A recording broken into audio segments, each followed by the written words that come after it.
င်္ဂလာပါရှင်မြန်မာနဝ channel ကနေပရိသတ်များအားလုံးကိုပြန်လည်ကြိုဆိုလိုက်ပါတယ်ကျမတို့ရဲ့ channel လေးကနေပရလောကနဲ့ဂမ်ဘီယာဇလန်တွေကိုနေ့စဉ်တင်ဆက်ပေးနေတာဖြစ်တဲ့အတွက်ဒီကနေ့မှာတော့ပရိသတ်တွေကိုစာရေးဆရာဇေယနာရမညာရေးသားထားတဲ့အောင်မြတ်တာနဲ့စက္ခတေဝီဆိုတဲ့ဇာတ်လမ်းလေးကိုတင်ဆက်ပေးတော့မှာဖြစ်ပါတယ်ရှင်ပရိသတ်များအားလုံးပဲနားဆင်ခံစားပေးကြပါအောင်နော်အရေးအဝါဒကောင်းကောင်းနဲ့အုပ်ဆိုင်နေတဲ့ညောင်ပင်ပေါ်ကနေအော်နေတဲ့စာကလေးနှစ်ကောင်ရဲ့အတန်ကြောင့်အပင်ရိပ်အောက်မှာထိုင်နေတဲ့လူနှစ်ယောက်အပေါ်မောကြည့်လိုက်ပြီးဘာတွေထူးခြားလို့လဲစမောင်းနဲ့စပင်ကိုတေသက်စွာဖိထားပြီးယောဂီအင်ဂျင်ဝတ်ထားတဲ့အောင်မြတ်သားရဲ့စကားကြောင့်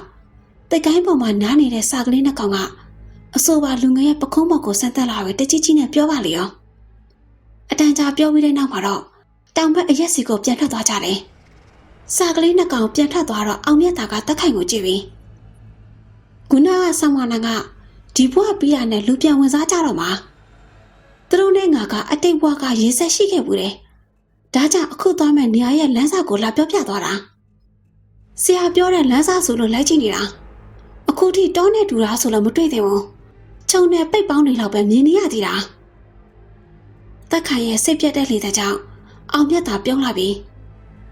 းခဏနေတော့တွေ့ရတော့မှာပါဒါပေမဲ့ဒီတိုင်းတော့မမြင်နိုင်ဘူးတမထအစွမ်းနဲ့ကြည့်ရလိမ့်မယ်ဒါကြောင့်စိတ်ကိုတင်းငိမ့်သမျှတင်းငိမ့်အောင်ထားနိုင်ဖို့ကြိုးစားထားပါတက်ခိုင်လေအချိန်လေးကိုသဘောပေါက်သွားပြီးဘာမှမပြောတော့ဘဲနဲ့စိတ်ကိုတင်းငိမ့်အောင်ထားဖို့ကြိုးစားရင်မျက်လုံးကိုစုံမိလိုက်တယ်အချိန်နဲ့ငယ်ကြတော့အရာအားလုံးတိတ်ဆိတ်ငြိမ်သက်သွားပြီးအကြတန်အောင်ကြားနိုင်တဲ့အထိတမာရီအားကကောင်းလာခဲ့တယ်အဲ့ဒီချိန်တက်ခိုင်အချိန်ကျပြီးသွားရအောင်ဆိုတဲ့ကြည်လင်အေးမြတဲ့အတန်တစ်ခုဟာတက်ခိုင်ရဲ့နားထဲဝင်လာခဲ့တယ်တက်ခိုင်လည်းအာယုံကိုစူးစီးထားပြီးတော့မျက်လုံးဖွင့်ကြည့်လိုက်တဲ့အချိန်မှာမလမကတ်မှာတစ်ပင်တွေထူထပ်စွာပေါက်နေတဲ့တောအုပ်တစ်ခုကိုမြင်လိုက်ရတယ်တိတ်မကြခင်အချိန်ကပြောင်တလင်းခါနေတဲ့ကွင်းပြင်နေရာမှာရုတ်တရက်ပေါ်လာတဲ့တောအုပ်ကိုမြင်တော့အံ့ဩစွာနဲ့အောင်မြတ်တာကိုလှည့်ကြည့်လိုက်တဲ့ချိန်ဘလို့လဲတက်ခိုင်အံ့ဩနေပြီလားဒါကတာမန်လူတွေမမြင်နိုင်တဲ့အရာတွေကအသေးမွားတစ်ခုပဲအခုတောထဲကိုဝင်ရအောင်အထက်မှာဒူးကိုကျုံမဲ့သူတွေရှိနေတယ်လို့ပြောပြီးတော့တောထဲကိုဝင်လာခဲ့လိုက်တယ်အရှိကနေထွက်သွားတဲ့အောင်မြတ်တာနာကို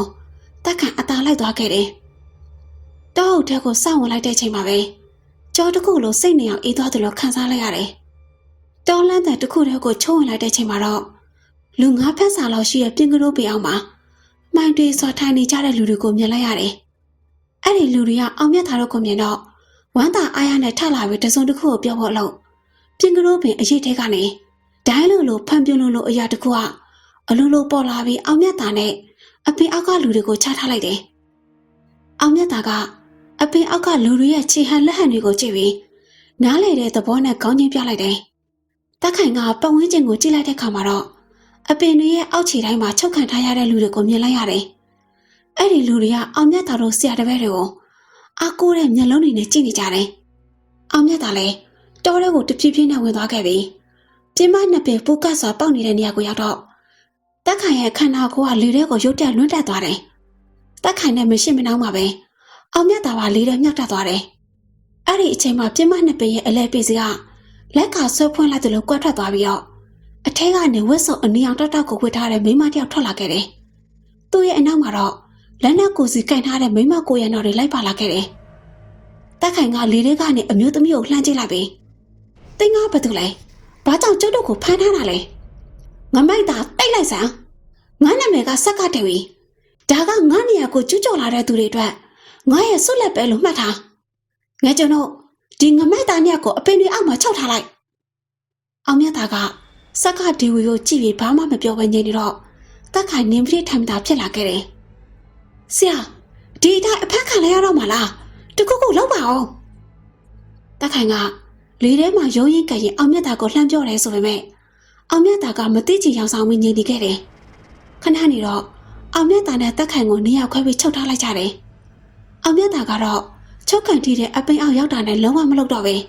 တမ်ပလင်ခွေထိုင်ပြီးတရားဆက်မှတ်ပါလေရောတက်ခိုင်လည်းအပြင်ထွက်ဖို့ကြိုးစားကြည့်မယ်ဆိုပြီးအေးစမတွေကိုလွှတ်အိတ်ထဲကနေထုတ်ဖို့လို့မလုံးနဲ့အောင်တက်ခိုင်အချိန်မကျသေးဘူးငါအမေမရပဲဘာမှမလုပ်ပဲနေပါဆိုတဲ့အတန်ကိုကြားလိုက်ရတယ်အောင်မြတ်တာရဲ့အတန်ကြောင့် တက်ခါလဲလွယ်အိတ်ကိုပြန်လွယ်လိုက်ပြီးတရားထိုင်မှတ်နေလိုက်တယ်တရားမှတ်နေရင်အချိန်ဘယ်လောက်ကြာသွားလဲမသိဘူးဘေးမှာရှိနေတဲ့သူတွေရဲ့အတန်ကြောင့်တရားမှတ်နေရာကနေအသိပြောင်းဝင်လာတယ်တက်ခါမျက်လုံးဖွင့်ကြည့်လိုက်တော့အောင်မြတ်တာကအချုပ်ခံထားရတဲ့အပေးအမမရှိတော့ပဲအခြားအပေးအကိုရောက်နေတာမြင်လိုက်ရတယ်အောင်မြတ်တာကရောက်နေတဲ့အပေးအမရှိတဲ့လူတွေကိုတစုံတစ်ခုပြောနေပြီးခဏနေတော့ချုပ်ထားတဲ့တစ်ပင်ရဲ့ပင်စီပေါ်မှာ6ခွက်အိမ်တစ်ခုကိုရေးလိုက်တယ်အောင်မြတ်တာ6ခွက်အိမ်ရေးပြီးတဲ့အချိန်အပင်ဘေးပတ်လက်ကနေအခိုးငွေတွေထွက်လာပြီးချုံတော်ကာရန်ထားတဲ့ကိုရွက်နဲ့တဖြောက်ဖြောက်နဲ့ပြတ်ထွက်ကုန်တယ်ကိုရဲ့အချိတ်အဆက်တွေပြတ်တာနဲ့အပင်အောက်ကလူတွေကအပြင်ကိုထွက်လို့ရသွားပြီအောင်မြတ်တာတို့ဝင်လာတဲ့လမ်းအတိုင်းတော့အုပ်ရဲ့အပြင်ဘက်ကိုထွက်ပြေးသွားကြပါတော့တယ်အောင်မြတ်တာလည်းတစ်ပင်တပင်မီတပင်ကိုပြီးအချုံနောက်ခံရတဲ့သူတွေကိုလှုပ်ပေးခဲ့တာတက်ခိုင်ရှိတဲ့အပင်တစ်ပင်နဲ့ဘေးရတစ်ပင်ပဲကြံပါတော့တယ်ဒါပေမဲ့အောင်မြတ်တာကတက်ခိုင်ရှိနေတဲ့အပင်ကိုကြော်သွားပြီးဘေးမှာရှိနေတဲ့အပင်အောက်ကလူတွေကိုလှုပ်ပေးပြီးတဲ့အချိန်ရောက်မှတက်ခိုင်ရှိတဲ့အပင်ကိုရောက်လာတယ်အောင်မြတ်တာအပင်အောက်ကိုရောက်တော့အောင်မြတ်တာဘေးမှာချုံနောက်ခံထားရတဲ့သူတွေကိုကြည့်ပြီးအရင်ကဒီတွေကနေထွက်ပြေးဖို့ကြိုးစားတဲ့သူတိုင်းစက္ကဒေဝီလက်ချက်ချတောအုပ်အပြင်ကိုမြောက်ပဲပြန်ဖမ်းခံထိကြတယ်လို့သိရတယ်။ဘာကြောင့်လဲဆိုတာစဉ်းစားကြည့်တော့အခုလိုဖမ်းထားတဲ့သူတွေထဲမှာစက္ကဒေဝီရဲ့လူယုံနေပါနေလိမ့်မယ်လို့တန်တရားဖြစ်မိတယ်။ဒီအတွက်ကြောင့်တောရဲကိုမှွေခင်တက်ခိုင်ရဲ့နောက်ကျောမှာအင်ခွက်တစ်ခွက်ရေးထားခဲ့တယ်။ဒီအင်ခွက်ကြောင့်စက္ကဒေဝီကိုသတင်းပေးလို့မရခဲ့တာပဲ။အခုတော့အဖမ်းခံထားရတဲ့လူတွေအကုန်လုံးမြောက်သွားကြပြီဆိုတော့စက္ကဒေဝီနဲ့ကိုရန်ရှင်းရတော့မှာပေါ့။တက်ခိုင်လေးခွက်အင်ကိုတုံးပြီးအပင်အောက်ကထွက်လာခဲ့ကျန်တဲ့သူတွေကစက္ကဒေဝီရဲ့သတင်းပေးဆိုတော့သူတို့ကိုခဏချန်ထားခဲ့လိုက်တက်ခိုင်လဲအောင်မြတ်တာအမေရတာနဲ့လွယ်အိတ်ထဲကလေးခွက်အိမ်တရွက်ကိုထုတ်ပြီးတစ်ပင်ရဲ့ပင်စီမှာကတ်လိုက်တဲ့ချိန်ချစ်ဆက်ထားတဲ့ကိုရက်ကနေလူတကူစားထွက်လို့ရတဲ့နေရာလေးတစ်ခုပေါ်လာခဲ့တယ်တက်ခိုင်အပင်အောက်ကထွက်လာတဲ့ချိန်အောင်မြတ်တာကအပင်ရဲ့အောက်မှာအင်တစ်ခွက်ကိုဆွဲလိုက်ပြီးကဲစက္ကဒေဝီနဲ့မင်းတို့ကိုအဆက်အသွယ်ခဏဖြတ်ထားအောင်မယ်လို့ပြောပြီးတော့ပြင်းမပင်ရှိရာအောက်ကိုထွက်လာခဲ့လိုက်တယ်။ပြင်းမပင်အားရောက်တော့အောင်မြတ်တာကတက်ခိုင်ဒီအပင်ကစက္ကဒေဝီနန်းဆောင်ရဝင်ပေါက်ပဲ။ဒါကိုသိအောင်တမင်အဖမ်းခံလိုက်တာ။အခုတော့အမှန်တကယ်ဖမ်းခံတည်တဲ့သူတွေကိုလှုပ်ပေးနိုင်တယ်ပြင်။သူ့နန်းဆောင်ရဝင်ပေါက်ကိုလည်းသိရပြီ။အထဲကိုရောက်တာနဲ့သတိရှိပါ။စက္ကဒေဝီကတကူစောအားကြီးတဲ့နတ်တွေထဲမှာပါတယ်။သူ့ရဲ့ကြောက်စရာအကောင်ဆုံးလက်နက်ကအထီးတွေပဲ။သူ့ကြောင့်ဇန်ရရတဲ့တွေတော့ဇန်လျှောခဲ့ရဘူးတယ်။အတက်နာဆုံးသတိထားပါမယ်ဆရာအရင်တုန်းကလည်းဒီလိုမျိုးတွေကြုံခဲ့ဖို့တော့တက်ခက်ခဲမဲလို့တော့မထိမိပါဘူးမင်းကိုမင်းယုံကြည်ချက်ရှိတာကောင်းတဲ့တက်ခိုင်အထဲကိုဝင်ရအောင်မြတ်တာကပြောရင်းဆိုရင်တင်းမပင်နှစ်ပင်ရဲ့အလဲကိုသွားပြီးတော့ဂါထာတစ်ပုဒ်ကိုရွတ်လိုက်တယ်ဂါထာဆုံးမှာတော့တင်းမပင်နှစ်ပင်ရဲ့အလဲကနေပွင့်ထွက်လာပြီးမှုပြက်ထုံသိမ်းတဲ့ပက်ရက်နဲ့တွေကလေအပစ်မှာအပြင်းမဲ့ကိုလွှင့်ထွက်လာခဲ့ပါတော့တယ်အောင်မြတ်တာကပြင်းမပင်အထဲကိုခြေချလိုက်တဲ့ချိန်ချင်းမျက်စိဖုံးအောင်နှိမ့်ဝင်သွားတဲ့အထီးတွေကြောင့်အောက်ကိုကြည့်လိုက်တော့နူးညံ့မွေးကြနေတဲ့နှင်းစစ်ပန်းပေါင်းများစွာနဲ့ခင်းထားတဲ့လမ်းကိုမြင်လိုက်ရတယ်။ချိုသားတဲ့ကျင်းငက်တွေရဲ့အော်မီတာတင်းပြထုံသိမ်းတဲ့ပန်းပေါင်းဆိုရင်နဲ့စုပေါင်းနေတဲ့စက္ကဒေဝီရဲ့နန်းဆောင်တွေကိုအောင်မြတ်တာနဲ့တက်ခိုင်ဝင်ရောက်လာခဲ့ပါတော့တယ်။တက်ခိုင်အခြေအနေကထူးခြားနေတယ်။အခုချိန်นี้လှုပ်ရှားမှုတစုံတရာမတွေ့ရသေးဘူး။ဒါကကောင်းတဲ့နမိတ်တော့မဟုတ်ဘူး။အောင်မြတ်တာစကားဆုံးမှာတက်ခိုင်ရဲ့တုံ့ပြန်မှုမရတဲ့အတွက်အနောက်ကိုလှည့်ကြည့်လိုက်တဲ့ချိန်တက်ခိုင်ရဲ့မျက်လုံးလေးတွေကအယောင်သွေးဆုံနေနေတဲ့ပန်းခင်းတွေစီရောက်နေတာကိုမြင်လိုက်ရတယ်။အောင်မြတ်တာလည်းစိတ်လေထွက်သွားတဲ့တက်ခိုင်အတွက်စိတ်ပူသွားပြီးလက်ကိုလှမ်းပို့ဖို့လှုပ်တဲ့ချိန်ဂျင်းဆိုတဲ့အတန်နဲ့တူပြင်းမပင်နှစ်ပင်ကပိတ်သွားခဲ့တယ်။တကားပိတ်တဲ့နဲ့တူ၆သွေးတဲ့ရည်တန်ကြီးကပန်းခင်းတွေကြားကနေထွက်လာခဲ့တယ်။ငါကိုတော်မရဲ့နန်းဆောင်တဲ့ထိရောက်လာခဲ့တဲ့တင်တို့ညရဲ့အဆောင်ကအဲ့မခမ်းပါပဲလားတင်တို့ညမှာတင်းတစ်ပတ်ဖြစ်တဲ့လူရဲ့အဆောင်ကတော့နည်းနည်းလူအပ်သေးတယ်တင်ကတော့ထိချုံနိုင်တယ်ဒီအတွက်လည်းတင်းရဲ့အဆောင်ကိုအသိမြတ်ပြပါတယ်လို့ပြောပြီးမလမကမှာရှိနေတဲ့ပန်းရောင်ဆောင်ပေါက်နေတဲ့ဒန်းလေးပေါ်တက်ပြီးထိုင်နေလိုက်တယ်အောင်မြတ်တာကစက္ကဒေဝီရဲ့စကားကြောင့်တက်ခိုင်ရှိရဘက်ကိုကြည့်လိုက်တော့လှပမွေးကြိုင်နေတဲ့ပန်းကင်းထောင်ချောက်တွေတက်ဆင်းနေတာမြင်လိုက်ရတယ်တက်ခိုင်ရဲ့အဖြစ်ကိုမြင်တော့အောင်မြတ်တာကအနှဲငယ်ပြုံးလိုက်ပြီးတင်အခုလိုလှုပ်လိုက်ရလို့အောင်မြင်ပြီလို့ထင်နေရလားမထင်ပါဘူးဘာလို့လဲဆိုတော့ရှင့်ကိုမပိုင်ဆိုင်ရသေးတဲ့အတွက်လေ ညူတူတူပြောလိုက်တဲ့အတန်နဲ့ရုပ်ကတော်ရုံတမာရီရှိတဲ့သူတွေပြိုစင်းသွားရလောက်တဲ့အထိညှို့အားပြင်းပေမဲ့အောင်မြတ်တာကိုတော့ပြိုစင်းအောင်မစွမ်းဆောင်နိုင်ခဲ့ဘူးစက္ကဒေဝီကဓာတ်ပုံကနေထလာပြီးအောင်မြတ်တာအနားကိုကပ်လာခဲ့တယ်အောင်မြတ်တာကတော့စက္ကဒေဝီကိုအည်အပြုံးကင်းတဲ့မျက်နှာနဲ့ကြည့်ပြီးအတိတ်တရားရချိန်တတ်ပါပြီတင်းကြောင့်တရားထုံးမရသူတွေဇသမာဘက်ရှော့ချတဲ့သူတွေများပြားခဲ့ပြီမဟုတ်လားအဲ့လောက်ထိအမုန်းမတင်ပါနဲ့ရှင်ကျမကရှင့်ကိုပဲလိုချင်တာစက္ကဒေဝီကအောင်မြတ်တာမင်းစေးကိုကိုင်မော့လို့နှစ်ဖူးအလက်တဲကရုတ်တရက်ထွက်လာတဲ့အလင်းတန်းကျအနောက်ကိုဆုတ်သွားခဲ့တယ်ရှင်ကလည်းဘယ်ဆိုးလို့တော့တတိနဲ့အတိတ်ကထားနိုင်သေးတာပဲရန်ရွှေတော်တို့ဒီပုဂ္ဂိုလ်အတွက်အထူးစင်ထားတဲ့ကကြည်တဲ့လူကိုခေါ်လာခဲ့ကြစမ်းစက္ကဒေဝီရဲ့စကားဆုံးမှာတော့ပန်းလိတ်ကကြားတွေကလည်းမျက်နှာကိုအုပ်ထားတဲ့မင်းမငယ်တယောက်ကိုခေါ်လာခဲ့တယ်မင်းမငယ်ကအောင်မြတ်တာအရှိလက်ရောက်ရောမျက်နှာအရှိမှာကာထားတဲ့ပန်းပွင့်တွေကိုဖယ်ချလိုက်တဲ့ချိန်ညီမလေးထွင်းငယ်အောင်မြတ်တာမြင်လိုက်ရတာကသူငယ်စဉ်ဘွားတွေကဆုံးသွားခဲ့တဲ့သူ့အရန်ချရတဲ့ညီမအောင်မြတ်တာစိတ်တွေလှုပ်ရှားသွားတယ်မျက်စိရှိမှရင်းနဲ့စွာကပြနေတဲ့ညီမငယ်ရဲ့အမူအရာကိုမြင်တော့ငငယ်ကအကြောင်းအရာတွေဟာတည်ရည်ပြည့်မောလာခဲ့တယ်အောင်မြတ်တာစိတ်တွေကိုထိန်းချုပ်ဖို့ကြိုးစားကြည့်ပေမဲ့ထင်သလောက်မလွယ်ကူခဲ့ပါဘူးစိတ်တကူတွေကလည်းအာယုံစုစည်းမရတဲ့အတွက်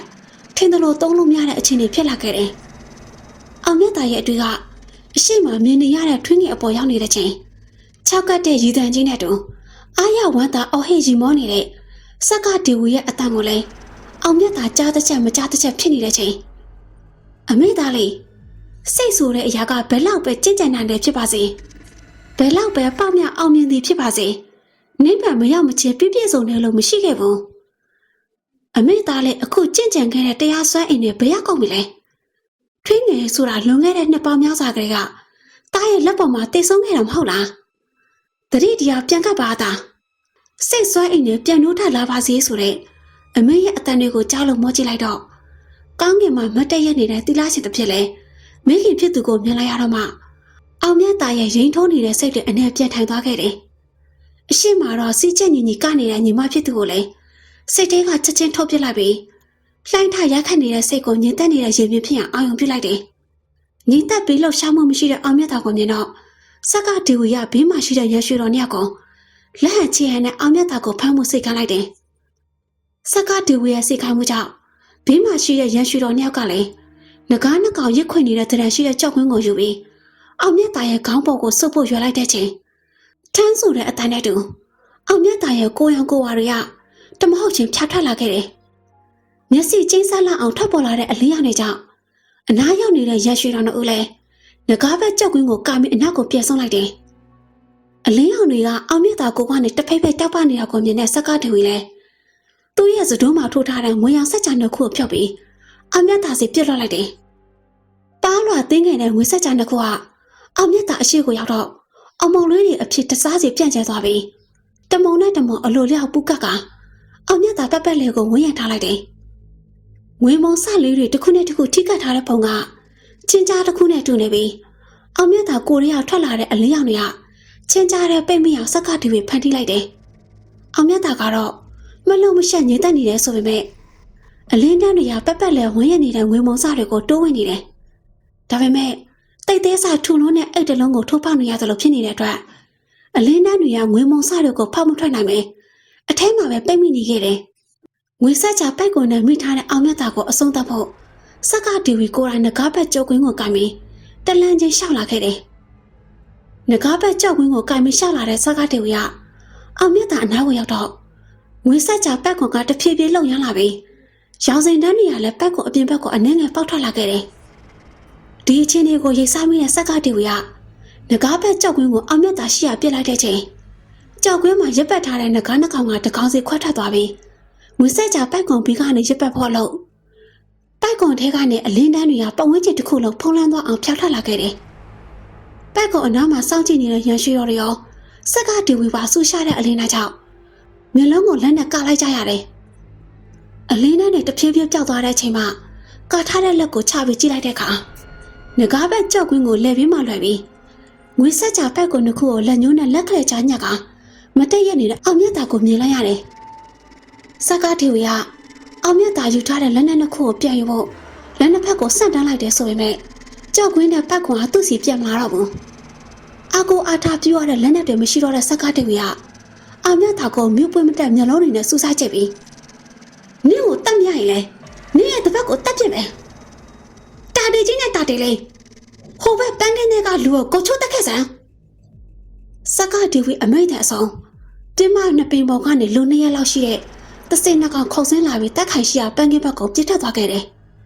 တာတီကြီးနဲ့တာတီလေးထွက်သွားတာနဲ့အောင်မြတ်သာကလက်ကြားထဲမှာညှက်ထားတဲ့ငွေဆက်ကြပိုက်ကုံကိုတက်ခိုင်ရှိတဲ့နေရာပြစ်လွတ်လိုက်တော့ပိုက်ကုံနှစ်ခုကလှက်ခနဲ့ပြောင်းသွားပြီးတက်ခိုင်အပေါ်ကနေအုံမိုးထားလိုက်တယ်ငွေဆက်ကြပိုက်ကုံအုံမိုးထားတဲ့တက်ခိုင်နာကိုတာတီကြီးနဲ့တာတီလေးကပ်မြရတာမြင်တော့စကားတီဝီကတင်ကနာမည်နဲ့လက်အောင်အစွမ်းထပ်ပါပြီလေဒါပေမဲ့တိတ်မဟာခွက်တွေရှိနေသေးတယ်တိတ်ညီမနဲ့တွေ့ချင်တယ်သူ့ဝိညာဉ်ကိုလှုပ်ပေးစေချင်တော့တင်ထားတဲ့လက်တွေတွေကိုပြန်ပေးပါဒါဆိုရင်တင်တဲ့ဘက်ကိုဒီနန်းဆောင်တွေကထောက်ခွင့်ပေးမယ်စကားတီဝီခုနကကြောက်ရှုံးနေလို့နီးနီးဖြစ်ခဲ့တယ်တင်ကကျုပ်ရဲ့ညီမဖြစ်သူပုံသဏ္ဍာန်ကိုဖန်တီးယူပြီးတော့ပျောက်ကွက်ကိုနင်းခဲ့တယ်ဒီအတွက်လည်းတင်ကိုအပြစ်မယူပါဘူးတင်ကြကြောက်ပြန်ပြင်ဆင်ရအောင်ပါလားဆိုတဲ့အတိတ်တစ်ခုရခဲ့တယ်တင်ရဲ့လက်နက်တွေကိုတော့ကြောက်အဓမ္မမယူပါဘူးတင်နဲ့ပေါင်းများစွာအသုံးပြုလာခဲ့တဲ့လက်နက်တွေကတင်ကိုလိုလိုက်ရင်တစ်စီပြန်လာပါလိမ့်မယ်အခုတော့ကြောက်စီမှာခဏနေကြအောင်မယ်ထင်ပါတယ်ကောင်းပြီလေတင်တို့ဒီတွေကထွက်နိုင်ထွက်ကြကြောက်ကတော့တကားဖွင့်မပေးနိုင်ဘူးဒီတကားကကြောက်အမိမရပဲဘယ်သူမှဖွင့်ပြဘူးစကားတီဝီကအောင်မြတ်တာကိုမရှင်းနိုင်တော့မှသိတာနဲ့ညနေညနေတွေထောက်သုံးမှုစလာခဲ့တယ်အောင်မြတ်တာကဘာမှဆက်မပြောပဲနှုတ်ကနေကာတာတစ်ဝက်ကိုအဆက်မပြတ်ရွတ်ပါလေအောင်အောင်မြတ်တာရွတ်ဖက်လို့အတန်ကြာတော့ပြင်းမပင်တကားဆောင်တာတေကြီးအလဲနကြားပြင်းဝင်လာခဲ့တယ်တခင်မတကားဝမှာနမင်းလေးပါးနဲ့ကိုရနောက်တက်တွေရောက်နေတယ်တခင်မကိုလာခေါ်တာလို့ပြောတယ်စကားတီဝီလဲနမင်းလေးပါးဆိုတဲ့အတန်ကိုကြားတော့ရက်မနေဝင်တော့ပဲပြင်းမပင်တကားနာကိုအပြေးလောသွားပါလေအောင်ဒီတော့မှအောင်မြတ်တာကရွတ်ဖက်တာကိုရက်လိုက်ပြီးတကားဝရှိရာကိုထွက်လာခဲ့လိုက်တယ်တကားဝလည်းရောက်ရောစတုမဟာရနမင်းလေးပါးရဲ့အောက်မှာပြဝင့်နေရတဲ့စကားတီဝီကိုတွေ့လိုက်ရတယ်နမင်းလေးပါးကအောင်မြတ်တာကိုမြင်တော့ကျုပ်တို့ကိုပိတ်ပိတ်တာဘာအကြောင်းကိစ္စများရှိလို့ပါလဲအသိနမင်းတို့ငကြိုရရန်ကောင်းမှုတွေကိုသိရှိရအောင်ပိတ်ပိတ်လိုက်တာဖြစ်ပါတယ်အသိနမင်းတို့ချင်းမြောက်စားထားတဲ့လက်နက်တွေနဲ့တပားသူတွေပေါ်အနိုင်ထက်ပြုတ်မှုတွေလုပ်ခဲ့တယ်ကျုပ်ကောင်ဒီလက်နက်တွေနဲ့ချင်းချောက်ဖမ်းဆီးတာတွေလုပ်ဖို့ကြိုးစားခဲ့တယ်အောင်မြတ်တာရဲ့စကားကြောင့်နမင်းလေးပါးတွေကမြင့်မို့တောင်ရဲ့အရှိရက်ကိုအစိုးရတဲ့ဒက်ဖရနမင်းကဟဲ့တင်မိုင်မဲလို့လာပါလားဘယ်လိုကြောင့်ဒီလိုမျိုးကြက်စင်ဝင်တာလဲဒက်ဖရနမင်းကြီးရဲ့ဟိန်ဟောက်တဲ့ကြောင့်စက္ကတီဝီဘာမှပြတ်မပြောရဲပဲမြင်းမြင်းပေါ်မှာပြဝင်နေတဲ့ချိန်အသိနမင်းတို့သူ့ကိုချေချွတ်ဆုံးမပြပါဒါကသူ့စီကနေတိတ်ယူထားတဲ့နဂါးဘက်ကြောက်ကွင်းနဲ့ငွေဆက်ချပိုက်ကောင်မှာအသိနမင်းတို့စီကိုပြန်အပ်ပါတယ်ဘယ်လိုကြောင့်ပြန်ယူရပါမလဲဒီပစ္စည်းကိုငမိုင်းမစီကနေဆရာထံပေးအပ်ခွင့်ပြုပါတယ်ဒီပစ္စည်းဟာနာနာဘဝဝိနာဘဝအောင်လန်းကဝေစောကနီစောကနတ်တို့ကိုအလွန်နိုင်နေပါတယ်ဆရာအလိုရှိရာအသုံးပြုပါအောင်မြတ်ကလည်းဓာတ်ရနမင်းပေးတဲ့လက်နက်တွေကိုယူလိုက်ပြီးလွယ်ထဲကိုထည့်လိုက်တယ်နမင်းလေးပါလဲစက္ကတီဝီကိုပေးထားတဲ့အဆောင်ရောင်နဲ့နန်းဆောင်တွေကိုပြန်လည်သိမ်းယူခဲ့ပြီးတော့စက္ကတီဝီကိုနှစ်တရာအောက်ထုတ်ဖို့တန်းခတ်ခဲ့တယ်နမင်းလေးပါပြန်သွားချိန်မှာတော့နန်းဆောင်တွေရောတောအုပ်လေးတွေပါပျောက်ချင်းမလားပျောက်ကွယ်သွားခဲ့ပြီးတက်ခိုင်လည်းသတိပြန်ရလာခဲ့တယ်အောင်မြတ်သာလည်းသတိရလာတဲ့တက်ခိုင်ကိုခေါ်ပြီးထွက်လာခဲ့လိုက်တယ်အတန်ကြာရှောက်လာပြီးတဲ့နောက်မှာတော့တက်ခိုင်ငါတို့ဖျားကိုးစုမှာရက်90တီတီအထိတ်ထန်ဝင်ရမယ်မားခဲ့တာတွေကိုပြန်ဆင်ခြင်သုံးသပ်ရမယ်အခုချိန်ကစပြီးတော့ပဲ့ဖြူအဝတ်ကိုသာဝတ်စေရမယ်ဆိုပြီးမှာခဲ့တယ်ပရိသတ်များရှေ့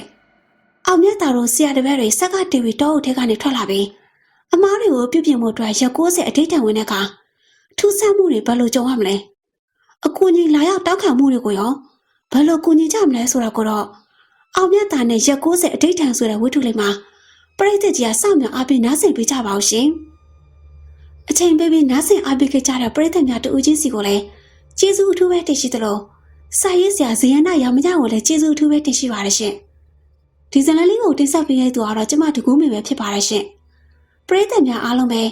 ကိုယ်စိတ်နှပြချမ်းသာချမ်းသာကြပါစေရှင်